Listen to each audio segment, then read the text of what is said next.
The morning sun cast golden light across the new Eden colony as 8-year-old Lucy Martinez ran through the garden domes with her best friends, Danny and Kate. Their laughter echoed off the curved glass walls while they played hide and seek among the tall corn stalks and blooming tomato plants. Lucy's brown hair bounced as she darted between the vegetable rows, her bright blue dress fluttering like butterfly wings. Captain Jake Martinez watched his daughter from the security office window and smiled. His wife, Dr. Helen Martinez, had already left for the medical center where she treated both humans and the few friendly alien visitors who came to trade. New Eden was a peaceful place, far from the political tensions of Earth and the inner colonies. Here on this agricultural world, families could raise their children safely while contributing to humanity's expansion into the stars. The colony had been thriving for 5 years now. 2,000 colonists worked the fertile lands, grew food for other human settlements, and mined the rare minerals that made New Eden valuable. Governor Robert Hayes ran things smoothly, and Jake's small defense force had never faced anything more dangerous than equipment failures and the occasional wild animal. Lucy found the perfect hiding spot behind a cluster of apple trees and giggled quietly as Danny searched for her. She loved these morning games before school started. The other children would arrive soon, and Mrs. Betty Johnson would begin their lessons about Earth history and mathematics. But for now, it was just play. Time with their friends in the beautiful gardens. Jake received a communication alert on his desk computer. A ship had entered the system and was requesting permission to approach New Eden. The vessel's identification showed it belonged to the Zephyrian Empire, one of the most advanced alien civilizations in known space. Jake had heard about them, but never seen one of their ships before. The Zephyrians were known for their powerful technology and their belief that they were superior to most other species. He contacted Governor Hayes immediately. The governor seemed excited about the opportunity to establish diplomatic relations with such an influential alien power. The Zephyrians had sent a message saying they wanted to discuss trade agreements and cultural exchange programs. Hayes ordered Jake to prepare a proper welcome ceremony in the main settlement square. Within 2 hours, the sleek Zephyrian vessel landed on the designated pad near the colony center. The ship was beautiful in a cold way, all smooth metal surfaces and sharp angles that seemed to cut through the air even while stationary. Jake positioned his security team around the landing area, though he expected no trouble from such a prestigious diplomatic mission. The ship's hatch opened with a soft hiss, and 5 tall, thin aliens emerged. They wore form-fitting silver suits and had pale blue skin stretched tightly over angular bones. Their eyes were large and dark, showing no emotion as they surveyed the human settlement. The leader, who introduced himself as Ambassador Vex Color, stood nearly 7 feet tall and carried himself with obvious arrogance. Governor Hayes greeted the delegation with enthusiasm, shaking hands with the ambassador, despite the alien's obvious reluctance to engage in such physical contact. The humans had prepared a small feast featuring their best local produce, and had invited the colony's children to present flowers to their distinguished guests as a gesture of friendship. Lucy Martinez had been chosen along with 12 other children to participate in the ceremony. She held a bouquet of bright yellow sunflowers that she had picked herself that morning from the garden where she loved to play. Her mother had braided her hair with small white ribbons, and her father had reminded her to speak clearly and be polite to their important visitors. The ceremony began with Governor Hayes giving a speech about the friendship between humans and all peaceful species in the galaxy. He spoke about New Eden's desire to trade food and minerals with the Zephyrian Empire and to learn from their advanced technology. The colonists gathered in the square applauded politely, though many seemed nervous about the stern-looking aliens, who showed no warmth or interest in the proceedings. Ambassador Vex Collar responded with a brief statement about the Zephyrian Empire's dominance in this region of space and their willingness to consider allowing humans to continue their activities. On New Eden, under proper supervision. His words carried an undertone of threat that made Jake Martinez uncomfortable, but Governor Hayes seemed determined to maintain a friendly atmosphere. The children approached the alien delegation as planned. One by one, they offered their flowers and spoke a few words of welcome that Mrs. Johnson had taught them. The Zephyrians accepted the flowers with cold politeness, but showed no appreciation for the gesture. Some of the adults in the crowd began to murmur among themselves about the aliens' rude behavior. Lucy Martinez was the seventh child to approach. She walked forward with her bright sunflowers, looking up at the towering ambassador with the fearless curiosity that only children possess. Her young voice carried clearly across the silent square as she spoke the words she had practiced. "Welcome to New Eden, Ambassador. We hope you like our flowers and want to be our friends." She held out the sunflowers with both hands and smiled the genuine, innocent smile that had made her beloved by everyone in the colony. Ambassador Vex Collar looked down at the small human child with obvious disgust. To him, she represented everything he despised about the inferior species that cluttered the galaxy. Her offering of simple flowers was an insult to his sophisticated culture, and her presumption that the mighty Zephyrian Empire would want friendship with primitive humans filled him with anger. Without warning, the ambassador drew a small energy weapon from his belt and fired a single blast at Lucy Martinez. The beam struck her in the chest, and she collapsed instantly, her sunflowers scattering across the stone plaza. Her small body lay motionless, smoke rising from the fatal wound. The colonists stood frozen in shock for several seconds before the screaming began. Dr. Helen Martinez pushed through the crowd and dropped to her knees beside her daughter, frantically checking for signs of life that she knew she would not find. Captain Jake Martinez drew his sidearm, but Governor Hayes grabbed his arm to prevent him from starting a firefight that would doom the entire colony. Ambassador Vex Collar holstered his weapon and spoke in a voice devoid of emotion. "Let this be a lesson about proper respect for superior beings. The Zephyrian Empire will return to claim this world and its resources. Any resistance will result in the elimination of your entire species." The alien delegation returned to their ship and departed New Eden within minutes, leaving behind a traumatized colony and the body of an innocent child whose only crime had been offering flowers to strangers. As Jake Martinez held his wife while she wept over their daughter's body, he knew that something fundamental had changed in the relationship between humanity and the galaxy. The age of peaceful expansion was over. The emergency broadcast from New Eden reached Earth 3 days after Lucy Martinez died. President Corinne Johnson sat in the Oval Office watching the recording of Governor Hayes describing the brutal murder of the 8-year-old girl. The image of the child lying dead among scattered sunflowers had already spread across human space, creating a wave of anger unlike anything seen since the early days of space colonization. Admiral Chris Thompson entered the president's office carrying classified files about the Zephyrian Empire. His weathered face showed the strain of commanding humanity's defense forces for the past 15 years.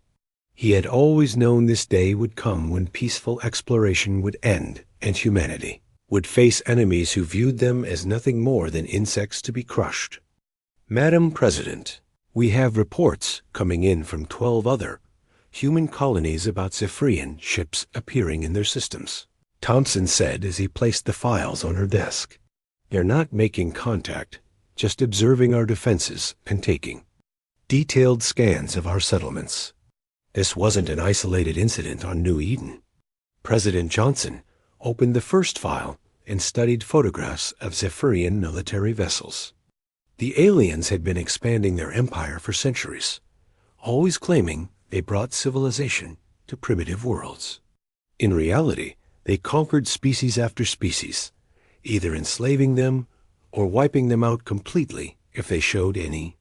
Signs of resistance. Dr. Alex Morgan arrived at the White House within hours of receiving his emergency summons.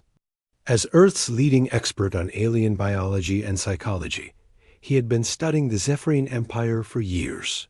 His research painted a disturbing picture of a species that viewed all other life forms as inferior and disposable. They've eliminated 43 different civilizations over the past 500 years, Dr. Morgan explained as he spread his research across the conference table. Each time, they follow the same pattern. First comes a diplomatic mission to assess military strength and locate valuable resources. Then they make demands for submission. Any species that refuses is systematically destroyed. The president studied the data with growing concern. Humanity had encountered hostile aliens before, but never an empire with such advanced technology and such complete disregard for other life forms. The Zephyrians possessed weapons that could destroy entire planets and fleets that numbered in the thousands of ships. Admiral Thompson activated a secure holographic display showing human military assets throughout known space. The defense fleet looked impressive, with over 300 vessels, but it was tiny compared to Zephyrian forces. Most human ships were designed for exploration and peaceful missions, not for fighting a war against an empire that had been perfecting warfare for millennia.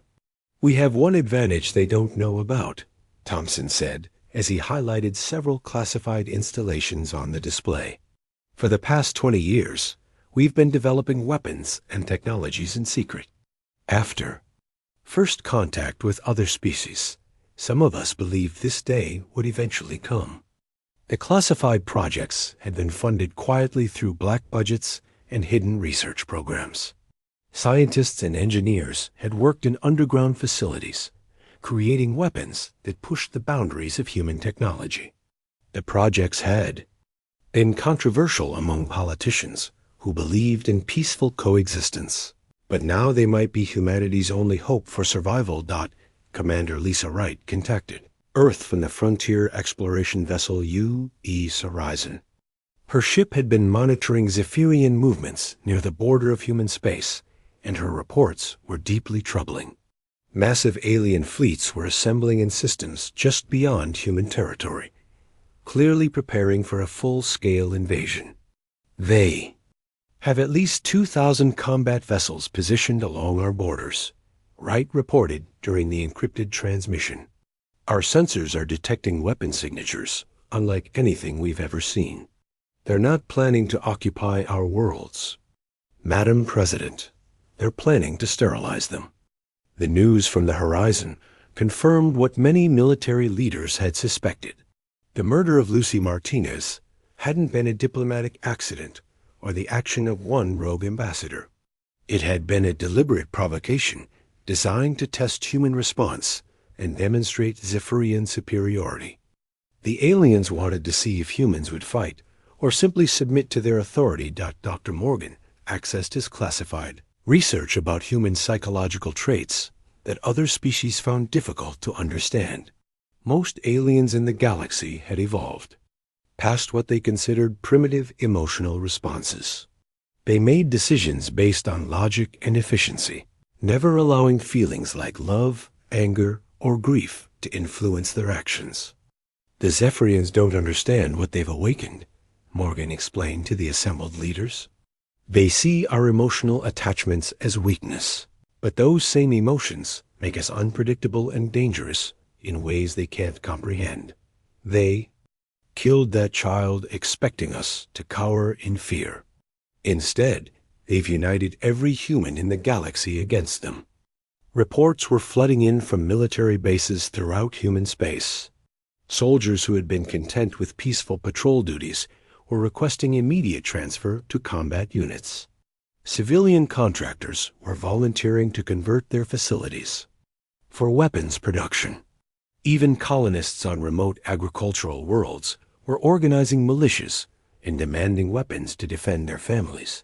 The image of Lucy Martinez had become a symbol that appeared on military communications, recruitment, posters, and civilian broadcasts. Her innocent face served as a constant reminder of what humanity was fighting to protect. Veterans who had retired from active service were returning to duty, driven by the need to prevent other children from suffering the same fate. General Paul Davis activated protocols that had been dormant for decades. Hidden military installations throughout the solar system began powering up weapon systems that most government officials didn't even know existed. Factories that had been producing civilian goods quietly retooled their assembly lines for military hardware. President Johnson made the decision that would change humanity's place in the galaxy forever. She authorized Operation Defensive Shield, the mobilization of every available military asset, and the activation of all classified weapons programs. More importantly, she authorized something that had never been considered before: offensive action against an alien empire. The Zephyrians believe they can murder our children and threaten our families without consequences, Johnson announced in her address to the Colonial Council.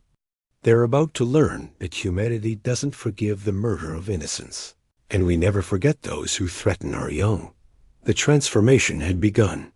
Across human space, peaceful explorers and colonists were becoming something their enemies had never encountered before. They were becoming warriors united by grief, driven by love for their children, and determined to show the galaxy that humanity would never submit to those who killed the innocent. The age of human vengeance was about to begin. The massive industrial complexes on Mars began their transformation within hours of President Johnson's authorization. Factory supervisor Maria Santos watched as her civilian production lines shut down and military conversion protocols activated. The same assembly robots that had been manufacturing agricultural equipment and colony supplies now began producing weapons and armor designed to kill. Zephyrian soldiers. Dr. Jennifer Clark arrived at the classified research facility beneath the Chongqing Rocky Mountains, where humanity's most dangerous weapons had been developed in secret. Her team of scientists had been working on theoretical projects for 20 years, never knowing when or if their creations would be needed. Now they had 30 days to turn experimental prototypes into production-ready instruments of war. Weapons they had created pushed the boundaries of human understanding. Quantum disruptors that could tear apart alien matter at the molecular level. Gravity bombs that could crush entire enemy fleets. Neural scramblers designed specifically to exploit weaknesses in Zephyrian brain chemistry that Dr. Morgan had identified. Years earlier, Captain Ben Rodriguez received new orders while his battleship UES Retribution was docked at Luna Station for routine maintenance. His crew of 300 experienced veterans would become the first human offensive strike force in history. They would test humanity's new weapons against an enemy that had never faced serious resistance from any species they had encountered. Rodriguez had served in the Defense Fleet for 15 years, mostly on patrol missions and exploration duties. His crew was skilled and professional, but they had never fought a real war. The murder of Lucy Martinez had changed something fundamental in every human who served in space. They were no longer protectors of peaceful colonies, but instruments of righteous vengeance. The Zephyrian Empire made their first move against human space exactly 1 week after the incident on New Eden. 3 alien battlecruisers approached. Kepler Station, a mining colony in the Outer Rim, where 200 humans extracted rare metals from asteroid fields. The colony's small defense force consisted of 12 lightly armed patrol ships and 50 security personnel. Commander Rachel Stone had been managing Kepler Station's defenses for 3 years. She was a former Navy officer who had retired to the quiet life of protecting miners and freight haulers. When the Zephyrian ships appeared on her sensors, she knew her peaceful retirement was over. The aliens sent a simple message demanding immediate surrender of all human personnel and resources. Stone's response was equally simple. She ordered every civilian to evacuate to the underground shelters while her tiny fleet moved to intercept the alien invaders. Her 12 patrol ships carried new weapons that had been rushed to frontier colonies during the past week. She had no idea if the experimental systems would work against Zephyrian shields and armor. The battle lasted only 20 minutes, but it shocked both sides with its ferocity. The Zephyrians expected to destroy the human ships within seconds using their superior technology. Instead, they found themselves fighting opponents who used tactics and weapons they had never encountered before. Stone's ships moved in unpredictable patterns, coordinating their attacks with an intuitive teamwork that confused the methodical alien commanders. Quantum torpedoes punched through Zephyrian shields like they were made of paper. The aliens' sophisticated defensive systems had been designed to counter logical, predictable attacks from species that fought according to established patterns. They could not adapt to the chaotic creativity of human military thinking combined with weapons that operated on entirely new principles. 2 Zephyrian cruisers were destroyed before the surviving ship fled the system. Commander Stone had lost 6 of her 12 ships, but she had achieved something unprecedented in galactic history. A human force had defeated a superior Zephyrian fleet in open combat. The victory sent shockwaves through both the human colonial defense command and the Zephyrian military high command. Engineer Tony Williams worked frantically at the Armstrong base shipyards to implement new combat protocols throughout the human fleet. The victory at Kepler Station had proven that human weapons could penetrate alien defenses, but it had also revealed weaknesses in traditional military tactics. Williams developed new combat doctrines that emphasized humanity's greatest advantages: adaptability, intuitive coordination, and emotional commitment to their cause. The new protocols taught human commanders to fight like humans rather than trying to copy alien military strategies. They emphasized rapid tactical changes, emotional bonding between crew members, and the willingness to take risks that logical alien minds would never consider. Most importantly, they reminded every human warrior that they were fighting to prevent more children like Lucy Martinez from dying. Jake Martinez requested transfer from New Eden's Colonial Defense Force to Admiral Thompson's planning staff on Earth. The father of the murdered girl had become a symbol of human determination, and his tactical insights proved invaluable in preparing for the larger war that everyone knew was coming. His wife Helen joined the military medical corps, developing treatments for wounds caused by Zephyrian energy weapons. The couple had buried their daughter beneath the apple trees where she used to play, but they refused to mourn while her killers remained unpunished. Their personal loss had become the driving force behind humanity's transformation from a peaceful species into the galaxy's most dangerous predators. Every human who saw Lucy's grave marker was reminded of what they were fighting to protect. Across human space, colonies began implementing evacuation procedures while converting their industrial capacity for military production. Civilian transports were retrofitted with armor and weapons. Agricultural settlements became fortified bases.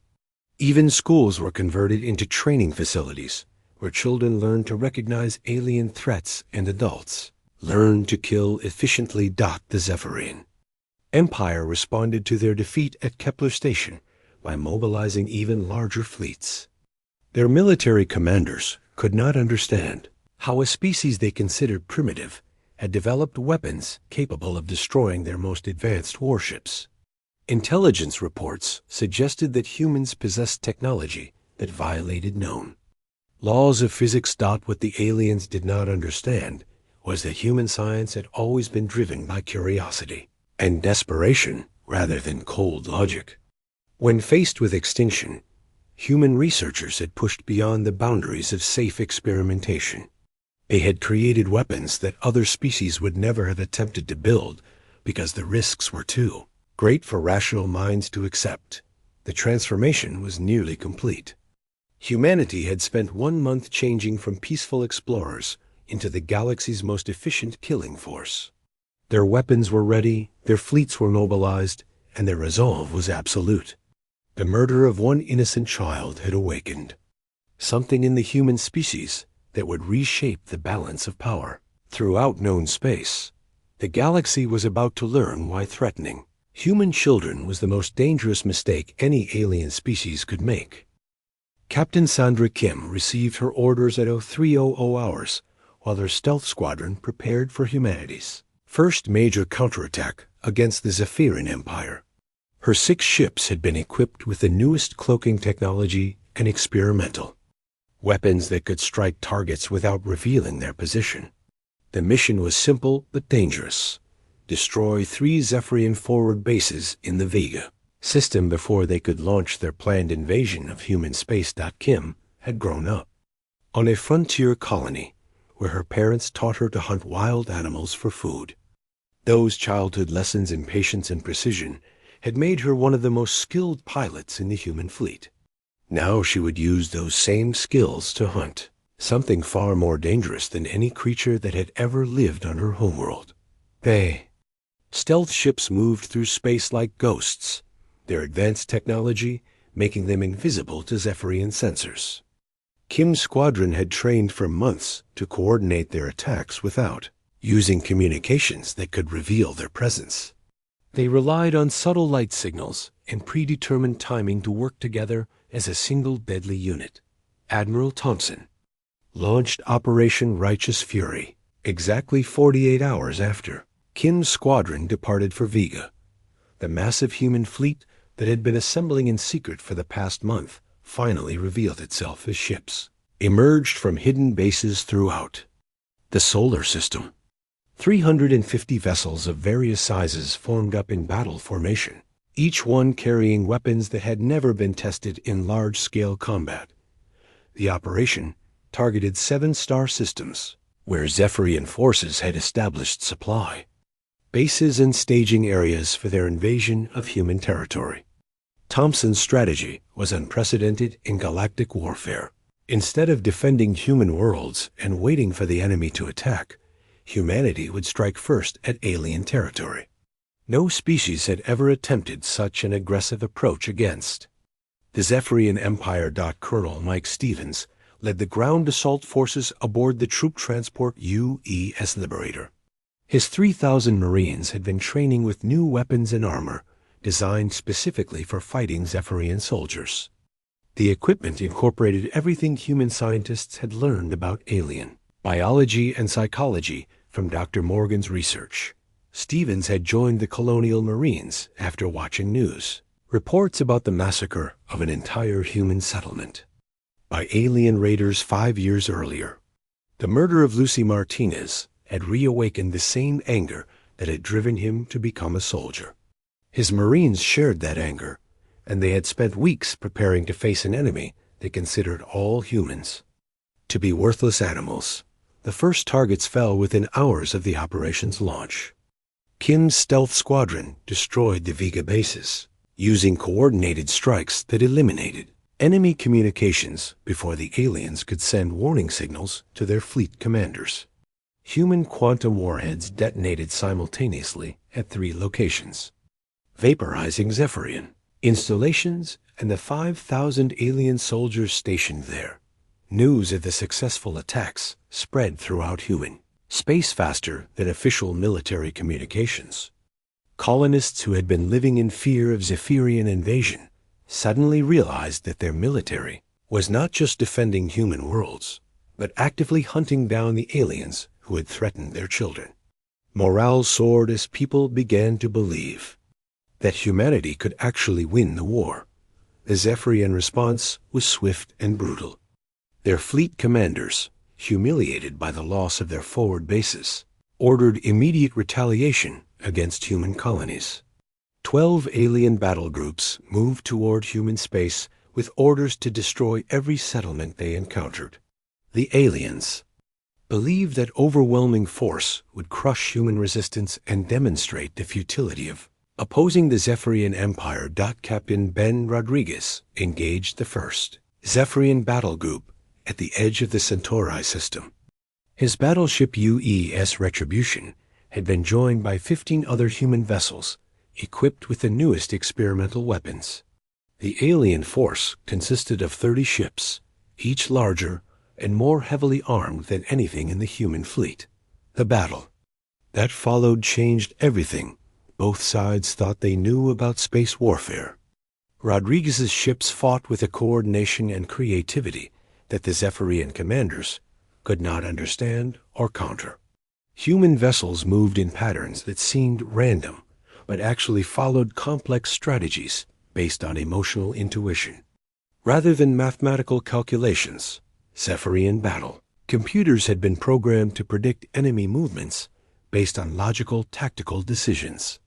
They could not process the chaotic creativity of human military thinking, combined with weapons that operated according to principles alien science had never encountered.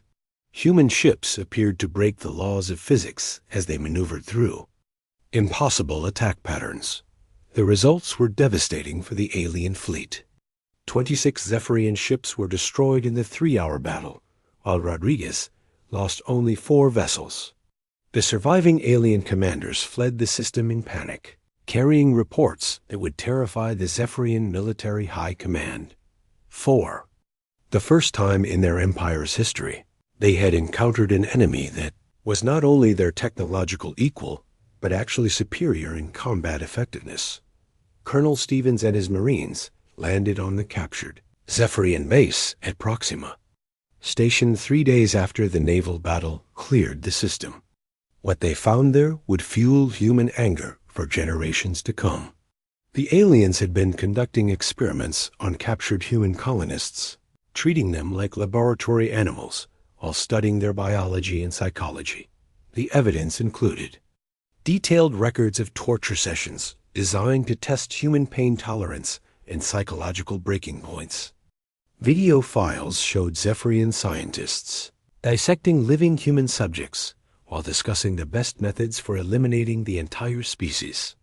Most disturbing were the recordings of alien officials laughing while they watched footage of Lucy Martinez being murdered on New Eden. Stevens and his Marines rescued 47 human survivors from the alien laboratories, though many were too damaged physically and mentally to ever fully recover. The colonel sent encrypted reports back to Earth that included every piece of evidence his forces had discovered. The revelations strengthened human resolve and justified every extreme measure their military commanders had planned.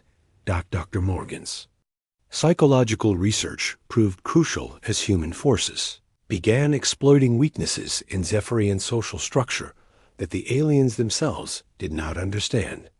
The rigid hierarchy that made their empire efficient also made it vulnerable to psychological warfare techniques that had never been used against them before. Military broadcasts began transmitting messages designed to create fear and confusion among Zephyrian soldiers. The aliens who prided themselves on cold logic found themselves unable to cope with emotional manipulation that targeted their deepest insecurities about their place in the universe. The war was no longer about defending human territory or negotiating peace treaties. It had become a campaign of extermination against a species that had proven itself incapable of coexisting with any other form of life. Humanity had learned that the galaxy contained enemies who would never stop trying to murder their children, and they had decided to solve that problem permanently. The massive human fleet approached the Zephyrian homeworld 3 months after Lucy Martinez had been murdered for offering flowers to alien visitors. Admiral Tonson stood on the bridge of his flagship U.E.'s Vengeance, watching through the view screen. As hundreds of human warships moved into attack formation around the planet that had been the center of an empire for over 1,000 years, the Zephyrian homeworld was a beautiful blue and silver sphere surrounded by orbital defense platforms that had never been threatened by any enemy force. Massive space stations housed billions of aliens who had never imagined that their empire could be defeated by any species they considered primitive. Now they watched in terror as human ships appeared throughout their system like avenging angels, bringing judgment for centuries of genocide. Captain Jake Martinez stood beside Admiral Thompson, his tactical expertise having proven invaluable during the planning of this final assault. The father of the murdered child had become one of humanity's most effective military strategists. His grief transformed into cold precision that had helped design the battle plan that would end the Zephyrian Empire forever. Every ship in the human fleet carried weapons that had been perfected through months of combat against alien forces throughout the galaxy. The quantum disruptors that Dr. Clark had developed could now destroy entire space stations with single shots. Gravity bombs could collapse planetary shields and crush orbital defenses. Neural scramblers could disable Zephyrian command systems. Across vast distances, the alien defenders outnumbered the human attackers by 3-1, but numbers no longer mattered in this war. Human forces had proven repeatedly that their superior tactics and advanced weapons could overcome any disadvantage. In ship count or firepower, the Zephyrians had built their military around the assumption that they would always face inferior opponents, and that assumption had become their fatal weakness. Emperor Zex Thalen issued emergency broadcasts from his palace, calling for every available ship to defend the homeworld against the human invasion. The alien ruler who had ordered the deaths of countless innocent beings across the galaxy now faced the consequences of his empire's cruelty. His own military commanders had begun to doubt whether their forces could stop an enemy that seemed capable of impossible victories. The battle began at dawn on the Zephyrian homeworld when Admiral Thompson gave the order to commence the final assault. Human ships moved through space with a deadly grace that had become their trademark, coordinating attacks that seemed chaotic to alien observers, but followed patterns based on human emotional intuition and tactical creativity. Captain Rodriguez led the first wave of attackers against the orbital defense platforms. His battleship UE's Retribution had been refitted with the most powerful weapons humanity had ever created, and his crew had become legendary throughout human space for their victories against impossible odds. They struck the alien defenses with precision that turned sophisticated military installations into expanding clouds of debris. Colonel Stevens and his Marines prepared for the ground assault that would capture the Imperial Palace and bring the Zephyrian leadership to justice. His forces had grown from 3,000 to 30,000 volunteers who had requested the honor of participating in the final battle. Every human soldier carried images of Lucy Martinez and other innocent victims of alien cruelty as reminders of why they were fighting. The Zephyrian home fleet made their last stand in the space between their orbital defenses and the planet's surface.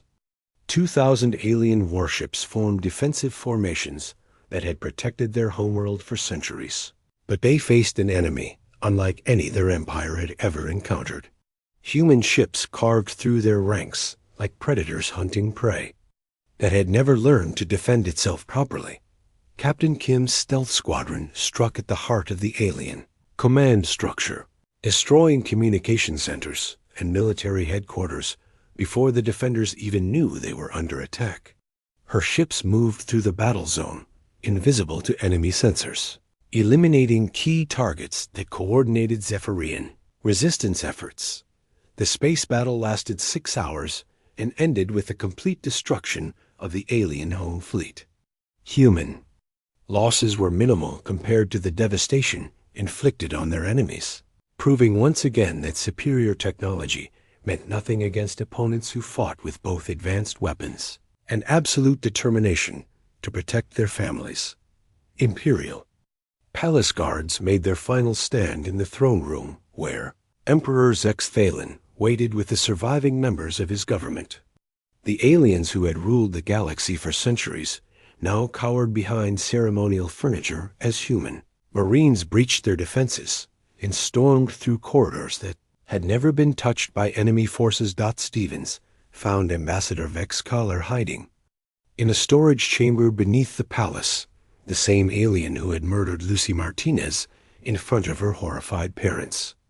The ambassador, who had once been so arrogant about Cypherian superiority, now begged for mercy from the species he had considered worthless animals. Stephen's response was to place him under arrest for war crimes against humanity. The trial of the surviving Zephyrian leadership took place in the same throne room where their empire had planned the genocide of dozens of species. Judge Samuel Parker, a former colonial administrator who had lost his own family to alien raiders, presided over proceedings that would establish humanity's position as the galaxy's dominant power. Ambassador Vex Kaller faced charges for the murder of Lucy Martinez and crimes against humanity. His defense was that he had been following orders and that inferior species did not deserve the same protections as civilized beings. The human tribunal rejected his arguments and sentenced him to life imprisonment on a penal colony where he would spend his remaining years remembering the child he had killed. President Johnson arrived on the Zephyrian homeworld to deliver humanity's message to the galaxy. Standing in the former imperial palace, she announced that the age of alien empires, built on the suffering of innocent beings, was over. Humanity would guarantee the safety of all peaceful species, while ensuring that aggressors, like the Zephyrians, would never again threaten defenseless children. The final scene took place in the palace. Gardens where Dr. Helen Martinez planted flowers from Earth in soil that had been watered with the tears of countless victims. The memorial garden she created honored her daughter, Lucy, and all the other innocents who had died because of Zephyrian cruelty. The bright yellow sunflowers that Lucy had tried to give the aliens now bloomed where their empire had fallen. Colonies throughout the galaxy received news of their victory, with celebrations that lasted for weeks. Children who had lived in fear of alien invaders could now play safely in their gardens. Protected by a military force that had proven no enemy, could threaten human families without facing overwhelming retaliation. The galaxy learned that humanity possessed both the capacity for incredible kindness and the ability to unleash devastating vengeance against those who harmed their young. The murder of one innocent child had transformed a peaceful species into the most powerful force in known space, and that transformation would shape the future of every civilization that encountered them.